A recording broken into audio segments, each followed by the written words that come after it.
Hello अस्सलाम वालेकुम, कैसे हैं आप सब लोग। आज जो है हमने एक इंटरेस्टिंग सा टॉपिक पढ़ना है। बहुत से लोगों को लगता है कि ये बहुत मुश्किल है और वो जो स्ट्रक्चर हैं कार्बोहाइड्रेट्स की वो समझ ही नहीं सकते और सिर्फ उनका रट्टा ही लगा सकते हैं और रटी रटाई चीज़ जो है पेपर में लिख सकते हैं। तो ऐसा नहीं है, आप उन्हें आसानी से समझ सकते हैं, अपने जहन में बिठा सकते हैं और पेपर में जब कभी एमसीक्यू में पूछा जाए, लॉन्ग में, शॉर्ट में, तो इजीली आप कॉन्सेप्ट से जो है वो स्ट्रक्चर वहाँ ड्रा कर सकते हैं, चाहे वो लीनियर हो, रिंग की शक्ल में हो। अब आप ये सब कैसे करेंगे, ये मैं अपने इस 13 या 14 मिनट के लेक्चर में आपको मतलब सारा बता दूंगी, समझा दूंगी। कार्बोहाइड्रेट्स के बारे में जितनी भी जनरल इन्फॉर्मेशन है जो कि एमसीक्यूज़ में आ सकती है वो भी मैं आपको सारी बताने वाली हूँ, और इनके जितने पॉसिबल स्ट्रक्चर बन सकते हैं वो भी मैं सारे आपको बताने वाली हूँ। और उसके अलावा मैं मतलब आपको टेस्टिमनी दे सकती हूँ कि जो मैं बताऊँगी उसके अलावा किसी यूनिवर्सिटी में किसी क्लास में मतलब पूछा ही नहीं जा सकता, इससे ज़्यादा बनता ही नहीं है। ठीक है, तो इससे ज़्यादा क्वेश्चन ना तो एमएससी लेवल पे पूछे जा सकते हैं, ना बीएस लेवल पर, ना बीएससी लेवल पर। इससे ज़्यादा मतलब के स्ट्रक्चर्स आ ही नहीं सकते। तो चलें हम स्टार्ट करते हैं। पहले हम देखते हैं कि कार्बोहाइड्रेट्स होते क्या हैं। ये अहम ऑर्गेनिक मॉलिक्यूल्स हैं जो कि लिविंग ऑर्गेनिजम्स की बॉडी में पाए जाते हैं। अब ऑर्गेनिक मॉलिक्यूल्स क्या होते हैं, जिनमें कार्बन और हाइड्रोजन मेन कॉन्स्टिट्यूएंट हो। तो इनमें कार्बन हाइड्रोजन आपको देखने को मिलेगा, बाकी भी होंगे, ऑक्सीजन भी, नाइट्रोजन भी, लेकिन कार्बन और हाइड्रोजन ऑर्गेनिक होने की शर्त है, जैसा कि आप स्टार्ट से मतलब एफएससी से पढ़ते आ रही हैं। अब ये जो कार्बोहाइड्रेट्स हैं ना, इन्हें हम हाइड्रेटेड कार्बन कहते हैं। अब हाइड्रेटेड की टर्म इनके साथ क्यों आती है, क्योंकि इनके अंदर हाइड्रोजन और ऑक्सीजन की रेशो उतनी ही होती है जितनी कि वाटर के अंदर होती है। ठीक है, यानी कि 2:1। अब वैसे इनका फार्मूला देखा जाए तो CnH2ON है। अब यहाँ पे N इंटीजर है, मतलब कोई भी हो सकता है। तो ये देखें इनके अंदर हाइड्रोजन और ऑक्सीजन की रेशो कितनी है, जितनी कि वाटर में है। तो ऐसा होल इनकी रेशो देखें तो वो आती है, कार्बन हाइड्रोजन ऑक्सीजन किस में आती है, 1:2:1। जो कार्बोहाइड्रेट है इसमें मतलब कि मोनोसेक्राइड, पॉलीसेक्राइड, ओलिगोसेक्राइड, मतलब ये सब आपको देखने को मिलेंगे। और इनमें ये जो सेक्राइड है ना, ये एक लातीनी ज़बान के लफ्ज़ सेक्रोन से आया है, जिसका मतलब है शुगर। अब शुगर कैसी होती है, शुगर स्वीट इन टेस्ट होती है, वाटर सोल्यूबल होती है। तो जो मोस्टली कार्बोहाइड्रेट्स होंगे इसमें वो स्वीट इन टेस्ट होंगे और वाटर सोल्यूबल होंगे। ठीक है, बहुत कम ऐसे होंगे जो कि ऐसे नहीं होंगे, तो वो हम आगे देखते हैं। तो कार्बोहाइड्रेट जो हैं ये शुगर्स हैं या फिर पॉलीमर्स ऑफ शुगर हैं, इसलिए ये जायके में मीठे होते हैं। अब इनकी डेफिनेशन देखें तो ये अल्डिहाइड भी हो सकते हैं, कीटोन भी हो सकती हैं और इनके डेरिवेटिव्स भी हो सकती हैं। यानी कि इनमें आपको मेन फंक्शनल ग्रुप कौन से देखने को मिलेंगे, अल्डिहाइड या फिर कीटोन, या फिर इसी के साथ और फार्मूलाज लगाकर जो है उन्होंने मतलब इन्हीं फार्मूलाज के साथ और चेन लगाकर जो है उन्होंने इनके डेरिवेटिव्स बनाए हुए होंगे। अच्छा, अब दोनों एक्सेप्शंस हैं जो कि अक्सर एमसीक्यूज में पूछी जाती हैं। रेमनोस, जिसका फार्मूला है C6H11O5, ये कार्बोहाइड्रेट की डेफिनेशन को फॉलो नहीं कर रहा। ठीक है, ये जो है कार्बोहाइड्रेट है लेकिन इसकी डेफिनेशन को फॉलो नहीं कर रहा है। और दूसरी तरफ एसिटिक एसिड है जो कि डेफिनेशन को तो फॉलो कर रहा है लेकिन कार्बोहाइड्रेट नहीं। अब एसिटिक एसिड में देखें इसका क्या फार्मूला होता है, COOH। तो इसमें कीटोन ग्रुप आ रहा है। तो ये मतलब कि डेफिनेशन को तो फॉलो कर रहा है लेकिन फिर भी कार्बोहाइड्रेट नहीं है, ये एक एसिड है। ठीक है, तो रेमनोस कार्बोहाइड्रेट है लेकिन डेफिनेशन फॉलो नहीं करता है। एसिटिक एसिड कार्बोहाइड्रेट नहीं है लेकिन डेफिनेशन फॉलो करता है। नेक्स्ट जो है हम क्लासिफिकेशन देखेंगे। पहले हम मोनोसेक्राइड देख लेते हैं। तो जो मोनोसेक्राइड हैं इनमें 3 से 7 तक कार्बन एटम हो सकते हैं। इन्हें मज़ीद आप सिंपल शुगर्स में डिवाइड नहीं कर सकते। ठीक है, और इन्हें कार्बोहाइड्रेट के मोनोमर्स कहा जाता है, क्योंकि कहा जाता है कि जो कार्बोहाइड्रेट्स हैं ना वो इन्हीं की रिपीटिशन से मतलब के बनते हैं। और ये रिड्यूसिंग शुगर्स हैं, ये मतलब कि रिड्यूस कर देती हैं। रिड्यूस करने का क्या मतलब है कि इलेक्ट्रॉन खींच लेती हैं, हाइड्रोजन ले लेती हैं। ठीक है, तो ये रिड्यूस करने वाली शुगर है। और ये स्वीट इन टेस्ट है, जायके में मीठी होती हैं, वाटर सोल्यूबल है। क्यों, क्योंकि इनमें OH ग्रुप होगा जिसकी वजह से ये पोलर होंगे। और हमने लाइक का केमिस्ट्री में प्रिंसिपल पढ़ा है कि पोलर में डिजोल्व होगा, तो इसलिए ये वाटर में डिजोल्व हो जाएंगे क्योंकि वाटर पोलर होता है। और ये हमारे अंदर सोर्स ऑफ एनर्जी है। जैसा कि आप ग्लूकोज को देख लें, ग्लाइकोलाइसिस जब होती है तो ग्लूकोज टूटता है और हमें एनर्जी देता है। नेक्स्ट जो है इसकी एग्जांपल्स है, इसमें ग्लूकोज, फ्रक्टोज, ग्लैक्टोज, ये 6 कार्बन वाली हैं, इन्हें हेक्सोसिस कहते हैं। ठीक है, राइबोस ये एक पेंटोज शुगर है 5 कार्बन वाली। ग्लाइसरीन जिसे ट्राइयोस कहते हैं जो कि 3 कार्बन वाली मतलब कि मोनोसेकेराइड है। नेक्स्ट जो है हम फार्मूलाज पर अब आते हैं, बहुत इंटरेस्टिंग है ये, बिल्कुल भी मुश्किल नहीं है। तो पहले ग्लूकोज जिसके अंदर अल्डिहाइड ग्रुप लगा हुआ है हम वो देख लेते हैं। तो यहाँ से हाँ, ये मैं आपको फार्मूलाज दिखाना भूल गई। ये देखिए सेंटर में 2 फार्मूलाज, ये अल्डिहाइड का है, C डबल बॉन्ड O, एक तरफ हाइड्रोजन होगा दूसरी तरफ कार्बन जोड़ा होगा। ठीक है, और ये कीटोन में किसी भी जगह हाइड्रोजन नहीं होगा, दोनों तरफ कार्बन होंगे। हाँ, इनके साथ लगे कार्बन के साथ हाइड्रोजन हो सकता है, लेकिन ये जो एनोमेरिक कार्बन है, जो कार्बोनाइल का कार्बन है, इसके साथ हाइड्रोजन नहीं होगा। ठीक है, तो अब जो ग्लूकोज है इसके अंदर इन दोनों का मॉलिक्यूलर फार्मूला सेम है, ग्लूकोज और फ्रक्टोज का C6H12O6 है, लेकिन इनका स्ट्रक्चरल फार्मूला डिफरेंट है, तो इसलिए हम इन्हें एक दूसरे के फंक्शनल आइसोमर्स भी कह सकते हैं। अब ग्लूकोज में अल्डिहाइड लगा है, फ्रक्टोज में कीटोन लगा है। अब देख सकते हैं आप ग्लूकोज में C डबल बॉन्ड OH, ये अल्डिहाइड लगा हुआ है, और उसके बाद HOH, फिर OHH, फिर HOH, HOH, HOH, एंड पे CH2OH। तो ये जो है ये आप ड्रा करेंगे तो ये आपके जहन में बैठ जाएगा। ठीक है, तो ये ग्लूकोज का फार्मूला है। नेक्स्ट जो है फ्रुक्टोज का फार्मूला है। अब फार्मूले तो उनके एज इट इज़ याद करने है ना, फार्मूलाज ये तो मेन फार्मूलाज है, एक दो बार आप ड्रा करेंगे जहन में बैठ जाएंगे, फिर इन्हीं से ही आपने रिएक्शंस करनी है और बाकी की इनकी केमिस्ट्री समझनी है। तो ये कीटोन ग्रुप जो है ये हमेशा सेंटर में या फिर एच से आगे लगा होगा, बिल्कुल एंड पे ये नहीं लगेगा क्योंकि इसके साथ एक कार्बन अटैच होना होता है। तो ये C डबल बॉन्ड एक तरफ CH2OH, फिर OHH, HOH, HOH और फिर CH2OH। ठीक है, तो ये हमारे पास फ्रक्टोज है। नेक्स्ट 5 कार्बन वाला मोनोसेकेराइड है, इसमें अल्डिहाइड ग्रुप लगा है और ये राइबोस है। इसका क्या फार्मूला होता है C5H10O5। तो ये C डबल बॉन्ड OH, फिर OHH, OHH, OHH, CH2OH। और नेक्स्ट है ग्लाइसर अल्डिहाइड है। ठीक है, तो इसमें अल्डिहाइड ग्रुप लगा है C डबल बॉन्ड OH। ठीक है, C double bond OH, HOH, CH2OH, या फिर HHOH भी आप इसे पढ़ सकते हैं। तो ये ग्लाइसर अल्डिहाइड है। ठीक है, और नेक्स्ट जो है डाईहाइड्रोक्सी एसीटोन है, इसमें एसीटोन लगा हुआ है C डबल बॉन्ड O, ये सेंटर में है, फिर ऊपर CH2OH और नीचे भी CH2OH। और ये ग्लाइसरीन जो कि अक्सर गला ख़राब किसी का होता है तो वो यूज़ करते हैं यहाँ पर स्किन के लिए, तो इसका ये फार्मूला है C, ठीक है, HHOH, OHH और फिर HHOH, यूँ भी कह सकती हैं CH2OH, OHH, CH2OH। ठीक है, तो ये सारी हमारे पास, ये दोनों हमारे पास ट्राइओसिस है। उसके बाद नेक्स्ट है हमारे पास अल्फ़ा ग्लूकोज है। अच्छा, अब अल्फ़ा और बीटा को आपने कैसे पहचानना है कि ये जो कार्बन नंबर 1 होगा ना, ठीक है, ऑक्सीजन के बाद जो कार्बन है वो कार्बन नंबर 1 है, देन 2, 3, 4, 5 और फिर ये जो बाहर की तरफ जा रहा है एक्सटीरियर, ये 6 है। यानी कि कार्बन नंबर 1 वाला जो OH ग्रुप है वो अगर कार्बन नंबर 6 वाले OH की साइड पर होगा तो वो बीटा होगा, अगर उसकी अपोजिट होगा तो वो अल्फ़ा होगा। आप देखेंगे इसके अपोजिट लगा हुआ है ना, वो उसका मुंह इस तरफ है, इस बेचारे का मुंह इस तरफ है। ठीक है, तो इसलिए इसे हम अल्फ़ा ग्लूकोज कहेंगे क्योंकि हाइड्रोक्सिल ग्रुप कार्बन नंबर 1 पे कार्बन नंबर 6 वाले OH ग्रुप से अपोजिट साइड पर है। अब नीचे देख लें, इसमें OH ग्रुप जो है ये इसी कार्बन नंबर 6 वाले OH ग्रुप वाली साइड पर है, यानी दोनों ऊपर वाली साइड में, तो ये बीटा ग्लूकोज है। और बीटा की रिंग आपने कैसे ग्लूकोज की रिंग आपने कैसे ड्रा करनी है, 5 कार्बन इसके रिंग में है, 1 कार्बन बाहर की तरफ है और ऑक्सीजन भी लगाना है। और कैसे करना है, अगर अल्फ़ा है तो HOH, ठीक है, तो इधर HOH ही आएगा, अगर अल्फ़ा है बीटा है तो OHH इधर लगेगा। बाकी फार्मूला सेम है, HOH, OHH, HOH, CH2OHH। तो ये भी आप ड्रा करेंगे 1-2 बार तो आपके जहन में बैठ जाएगा। ये ऐसी चीज़ें हैं जो कि बार बार प्रैक्टिस करने से आएंगी, आपको ड्रा करने से आएंगी। ठीक है, तो ये OHH ये बीटा की शर्त है, HOH अगर बार बार नहीं तो कम से कम ये जो मैं पढ़ा रही हूँ ये मेरे लेक्चर को रोक रोक के वीडियो को आपने साथ साथ ड्रा करते जाना है। ठीक है, तो आप अच्छा खासा आपके जहन में बैठ जाएगा। ठीक है, तो जस्ट ये बीटा का कार्बन नंबर 1 का डिफरेंस है, बाकी से में HOH, OHH, HOH, CH2OHH। ठीक है, नेक्स्ट जो है फ्रक्टोज का फार्मूला है और बीटा फ्रक्टोज का। अब बीटा है तो OH को आप ऊपर लगा दें। ठीक है, तो OH ऊपर लग गया और CH2OH नीचे। अब फ्रक्टोज की रिंग कैसे होती है कि 4 कार्बन रिंग में होते हैं, 2 बाहर होते हैं। ठीक है, तो अब ये वाला जो OH है ये कार्बन नंबर 1 वाला, ये भी देखें ये भी ऊपर की तरफ है, और ये जो कार्बन नंबर 6 वाला CH2OH वाला OH है ये भी ऊपर की तरफ है, तो दोनों की सेम साइड है, तो ये बीटा है।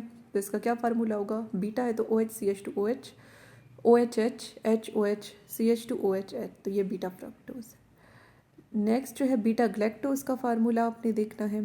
तो बीटा है तो OH ऊपर आ जाएगा, ठीक है। और बीटा ग्लैक्टोज पे कितने कार्बन होते हैं? 6 होते हैं, 5 रिंग में और 1 बाहर होता है, ठीक है। तो ये बीटा है तो ये OH बाहर आ गया, तो ये OHH HOH OHH OHH CH2OHH, ठीक है। तो ये बीटा ग्लैक्टोज का। तो अल्फा ग्लैक्टोज में कार्बन नंबर 1 का डिफरेंस आ जाएगा और बाकी सारा जो है सेम होगा, यानी कि HOH HOH OHH OHH CH2OHH। तो ये अल्फा ग्लैक्टोज है। नेक्स्ट बीटा फ्रक्टोज है, ठीक है। बीटा, अब ये बीटा है तो ऊपर की तरफ OH होगा, OH CH2OH OHH HOH CH2OHH। और अल्फ़ा फ्रक्टोज है तो इसका OH फिर अपोजिट साइड पे आ जाएगा, ठीक है। वो ऊपर वाली साइड पे OH ग्रुप है कार्बन नंबर 6 का, तो ये नीचे आ जाएगा, ठीक है। तो ये CH2OHH OHH HOH CH2OHH, तो ये अल्फ़ा फ्रक्टोज है। नेक्स्ट जो है ओलिगोसैकराइड्स हैं। Oligo mean few, saccharide mean sugar. तो इसमें चंद शुगर्स होंगे, यानी कि चंद मोनोसैकराइड के यूनिट होंगे, जो कि कितने हो सकती हैं? 2 से 10 मिलेंगे आपस में। लेकिन मॉडर्न रिसर्च कहती है कि 20 तक जो है इसमें, मतलब 20 से कम तक जो है मिल सकते हैं, ठीक है। तो 2 से 10 या फिर 20 मोनोसैकराइड, 20 से कम मोनोसैकराइड के यूनिट जो है मिले हुए होंगे, तो वो हाइड्रोलाइज भी हो सकते हैं। तो ये नॉन रिड्यूसिंग शुगर है, ये रिड्यूस नहीं कर सकती, ये पानी में सोलेबल होती हैं और ये माइल्डली स्वीट होती हैं टेस्ट में। माइल्डली मतलब ना बहुत ज़्यादा मीठी ना बहुत ज़्यादा फीकी, दरमियानी। और इसमें 20 से कम मोनोसैकराइड होंगे। फिर इसकी आगे ग्रुपिंग आ जाती है डाइसैकराइड में, मतलब कि 2 मोनोसैकराइड यूनिट अटैच होंगे, ट्राइसैकराइड में 3 होंगे, ठीक है, इस तरह से। तो हम डाइसैकराइड का देखेंगे कि ये 2 मोनोसैकराइड के यूनिट से बने हुए होते हैं। अब ग्लूकोज और ग्लूकोज मिलेगा तो ये माल्टोज बना देंगे। ये आगे हम स्ट्रक्चरल फार्मूला भी इनका देखते हैं कि ये कैसे होता है, बहुत ईजी है, ठीक है। और साथ वाटर रिमूव हो जाएगा। और फिर नेक्स्ट है कि ग्लूकोज और ग्लैक्टोज मिलेंगे तो लैक्टोज बन जाएगा, जो कि दूध में होता है लैक्टोज, जिसकी वजह से आपको नींद आने लग जाती है और साथ वाटर रिमूव होगा। ग्लूकोज और फ्रक्टोज मिलेंगे तो सुक्रोज बना देंगे, जो कि गन्ने में होता है, शुगर केन में आर्टिफिशली भी आप बना सकती हैं, ठीक है। और साथ वाटर रिमूव होगा। तो डिहाइड्रेशन यानी कि वाटर रिमूवल, या फिर इसी का दूसरा नाम कंडेंसेशन है, जो कि ओलिगोसैकराइड की फॉर्मेशन के लिए इस्तेमाल होगा, ठीक है। तो ये आप देख लें कि ये 2 रिंग हैं। आगे मैं आपको इनका इंटरनल स्ट्रक्चर भी दिखाती हूँ, अभी ये एक्सटीरियर देख लें, ठीक है। तो ये इनसे वाटर रिमूव हो रहा है, ठीक है। तो ये O ग्लाइकोसिडिक लिंकेज है, क्योंकि इनमें दरमियान वाला एटम जो है O है, ऑक्सीजन है। आगे हम N ग्लाइकोसिडिक लिंकेज भी देखेंगे, ठीक है। तो ये हमारे पास इस ग्लाइकोसिडिक लिंकेज से मोनोसैकराइड ओलिगोसैकराइड में जुड़ जाती हैं। नेक्स्ट है पॉलीसैकराइड। ये इनका कोई जायका नहीं होता, और poly mean many, saccharide mean sugar, मतलब इनमें बहुत सारे शुगर्स होंगे और पानी में ये इनसोल्युबल होंगे, क्योंकि इनका हाइड्रोक्सिल ग्रुप रिमूव हो जाएगा तो ये नॉन पोलर हो जाएंगे, और नॉन पोलर चीज़ वाटर में सोल्युबल नहीं होती, और ये नॉन रिड्यूसिंग शुगर है। और इनका मेन चीज़ पॉलीसैकराइड की ये है कि ये स्टोरेज और स्ट्रक्चरल, मतलब कि मालिक्यूल्स के तौर पर काम करेंगे। जैसा कि स्टार्च जो है ये स्ट्रक्चरल मालिक्यूल है पौधों के अंदर, ग्लाइकोजन जो है एनिमल्स में है, हमारे लीवर में और मसल्स में होता है। और ये जो स्टार्च है ये प्लास्टिड्स में पाया जाता है प्लांट में। सेलुलोज और पेक्टन, वो जैसा कि मिसाल दे रही हैं कि ये पौधों में पाई जाती हैं, सेलुलोज और पेक्टन स्टार्च की ये शक्लें हैं। काइटन जो है ये स्ट्रक्चरल मालिक्यूल है फंजाई का, और ये आर्थ्रोपोड के एक्सोस्केलेटन में भी होता है। और उसके बाद नेक्स्ट डाइसैकराइड का हम देखते हैं कि ये देखिए अल्फ़ा ग्लूकोज और अल्फ़ा ग्लूकोज मिल रही हैं, ठीक है। इनसे वाटर की रिमूवल हो रही है, और ये देखें ग्लाइकोसिडिक बॉन्ड बन रहा है। अब ये देखें इसके साथ मैंने अल्फ़ा क्यों लिखा, क्योंकि दोनों ही ग्लूकोज देखें अल्फ़ा ग्लूकोज है तो इसलिए अल्फ़ा आ गया। और इधर देखें कि ये पहले वाले जो अल्फ़ा ग्लूकोज है इसमें OH ग्रुप कार्बन नंबर 4 से आ रहा है और दूसरे में कार्बन नंबर 1 से आ रहा है, तो 1,4, ठीक है। अल्फ़ा 1,4 ग्लाइकोसिडिक लिंकेज, और इसी का 2 ग्लूकोज मिल रहे हैं तो माल्टोज, ठीक है। तो ये अल्फ़ा 1,4 ग्लाइकोसिडिक लिंकेज है। नेक्स्ट जो है बीटा ग्लैक्टोज और बीटा ग्लूकोज है। अब इसमें देखें कि ग्लैक्टोज का फार्मूला है, बीटा है तो OHH लगा दो, और next HOH OHH OHH CH2OHH। और ग्लूकोज का वही सिंपल फार्मूला, बीटा है तो OHH लगा दो, HOH OHH HOH CH2OHH। इस इधर से हाइड्रोजन आ गया, उधर से हाइड्रोक्सल आ गया, ठीक है। तो ये वाटर रिमूव हुआ और ये ग्लाइकोसिडिक बॉन्ड से जुड़ गए। अब देखें एक OH का में से H कार्बन नंबर 4 से आ रहा है और इधर से OH कार्बन नंबर 1 से जा रहा है, तो 1,4 है, बीटा 1,4 ग्लाइकोसिडिक लिंकेज है। अच्छा, अब इस रिएक्शन में, और ये जो पिछला रिएक्शन था इसमें मैंने एक अपोजिट रिएक्शन लिखा हुआ है कि इसी माल्टोज में वाटर ऐड करो तो हाइड्रोलाइसिस होगी और आपको ग्लूकोज के 2 मॉलिक्यूल मिल जाएंगे। ये रिएक्शन रिवर्सेबल है। और सेम हियर कि आप यहाँ लैक्टोज में पानी डालोगे, हाइड्रोलाइसिस यानी कि पानी की मौजूदगी में ये टूट जाएगा और आपको एक बीटा ग्लूकोज और एक बीटा ग्लूकोज मतलब ये 2 मॉलिक्यूल मिल जाएंगे। और नेक्स्ट जो है हमारे पास है सुक्रोज का। ठीक है, सुक्रोज में हमने पढ़ा है कि ग्लूकोज और फ्रक्टोज आता है, अल्फा ग्लूकोज होगा और बीटा फ्रक्टोज होगा। तो ग्लूकोज का भी सिंपल सा फार्मूला और फ्रक्टोज का देख लें कि बीटा है तो OH CH2OH, फिर बाकी वही सिंपल OH HOH CH2OH। ठीक है, इधर से हाइड्रोक्सल गया और कार्बन नंबर मतलब कि 1 से, और उधर से जो है हाइड्रोजन आ गया उसके हाइड्रोक्सल ग्रुप से, तो ये हमारे पास सुक्रोज बन गया जो कि टेबल शुगर है मतलब चीनी है। ठीक है, और ये पौधे इसे बना सकते हैं, एनिमल्स अपने अंदर ही नहीं बना सकते, हाँ आर्टिफिशली कारखाने में बना सकते हैं। और ये भी रिवर्सिबल हो सकता है, पानी दो इसे तो एक ग्लूकोज और एक फ्रक्टोज का मॉलिक्यूल आपको मिल जाएगा। ठीक है, और नेक्स्ट है कि ज़्यादातर कार्बोहाइड्रेट्स जो होती हैं ना वो पॉलीसेक्राइड्स की शक्ल में पाई जाती हैं। और इन्हें मतलब दुनिया में अगर ये MCQ आ जाए कि ज़्यादातर कार्बोहाइड्रेट किस शक्ल में है तो वो पॉलीसेक्राइड की शक्ल में है। ठीक है, अच्छा ये लेक्चर मेरा थोड़ा सा बस लेंथी हो रहा है, ये 17-18 मिनट तक चला जाएगा। बस मैं आपको चाहती हूँ कि ये सारा एक्सप्लेन कर दूँ। ठीक है, तो कोई नहीं 20 मिनट से ऊपर नहीं जाता, तो आप देख लें सारा आपको समझ आ जाएगा। ठीक है, तो इसे हम ग्लाइकेन्स भी जो हैं कहते हैं। नेक्स्ट इसकी 2 एग्जाम है पॉलीसेक्राइड की, होमोपॉलीसेक्राइड और हेट्रोपॉलीसेक्राइड। होमो इसमें एक ही तरह के मोनोसेक्राइड से मिलके बना हुआ होगा जैसे कि सारे ग्लूकोज के मॉलिक्यूल होंगे। हेट्रो में 2 या उससे ज़्यादा मुख्तलिफ इकसाम के जो हैं मोनोसेक्राइड के मॉलिक्यूल होंगे, और हज़ारों की तादाद में मोनोसेक्राइड जो हैं पॉलीसेक्राइड के अंदर मौजूद हो सकते हैं। और जो होमोपॉलीसेक्राइड हैं ये स्टोरेज का काम करते हैं बैक्टीरिया में और ह्यूमंस में, यानी कि बैक्टीरिया और इंसानों में जो होमोपॉलीसेक्राइड होते हैं वो स्टोरेज का काम करते हैं। ये देखें होमोपॉलीसेक्राइड या अनब्रांच्ड होमोपॉलीसेक्राइड है। नेक्स्ट जो है ब्रांच्ड होमोपॉलीसेक्राइड है। नेक्स्ट में देखें हेट्रो है, एक को मैंने कलर्ड बनाया एक को नहीं, मतलब कि डिफरेंट मॉलिक्यूल हैं, एक अनब्रांच्ड है ऊपर वाला, नीचे वाला जो है ब्रांच्ड है। ठीक है, और नेक्स्ट जो है ये ग्लूकोज जो है ये बहुत सारे मिले हुए हैं। ठीक है, और ये किन किन लिंकेजेस से मिले हुए हैं, ये ऊपर देखें अल्फ़ा 1 6 से, क्योंकि नीचे का कार्बन नंबर 6 और ऊपर वाला कार्बन नंबर 1 जुड़ रहा है। ठीक है, और दूसरा जो है ये 1 4, इधर से कार्बन नंबर 4 पहले से और दूसरे से कार्बन नंबर 1 क्योंकि जुड़ रहा है। ठीक है, तो इस तरह से चेन्स होंगी। अब जो अनब्रांच चेन होती है उसे हम अमाइलोस कहते हैं, और जो ब्रांच चेन होती है उसे हम अमाइलोपेक्टिन कहते हैं। ठीक है, तो और ये क्या होती है, अल्फ़ा 1 4 होती है अमाइलोस, और जो अमाइलोपेक्टिन है वो 1 4 भी हो सकती है, 1 6 भी जो है हो सकती है उसमें लिंकेज। और नेक्स्ट ग्लाइकोजन की मैंने लिंकेज ड्रा की है। ठीक है, इसमें अल्फ़ा 1 4 भी हो सकती है ग्लाइकोजन में, और अल्फ़ा 1 6 भी हो सकती है, मतलब जिस अरेंजमेंट से ग्लूकोज के मॉलिक्यूल जुड़े होंगे। जो ग्लाइकोजन है उसमें जो ब्रांचिंग होती है वो 8 से 12 ग्लूकोज के रेजिड्यूज़ के बाद होगी।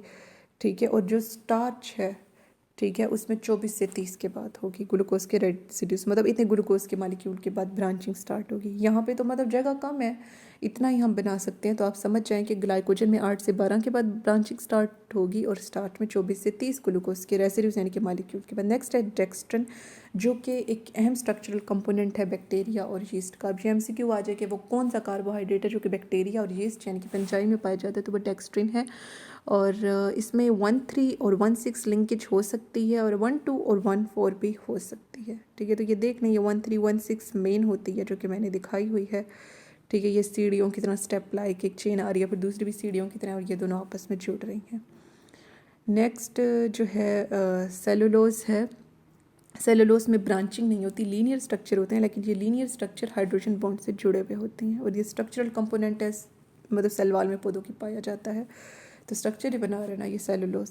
और इसमें 1 4 ग्लूकोज के मॉलिक्यूल इस अरेंजमेंट से बीटा 1 4 लिंकेज से जुड़े होते हैं। अब हम जो है ना हम घास नहीं खा सकते, क्यों नहीं खा सकते, क्योंकि वो हमें हजम नहीं होगा, क्योंकि हमारे अंदर एंजाइम ही नहीं है इस अल्फ़ा 1 4 ग्लाइकोसिडिक बॉन्ड को तोड़ने वाला। तो जो हम साग मेथी ये सब बनाते हैं ना, तो हम वो पका कर बनाते हैं और खाते हैं, ताकि क्योंकि जब हम उन्हें पकाते हैं तो उनके 1 4 बॉन्ड टूट जाते हैं।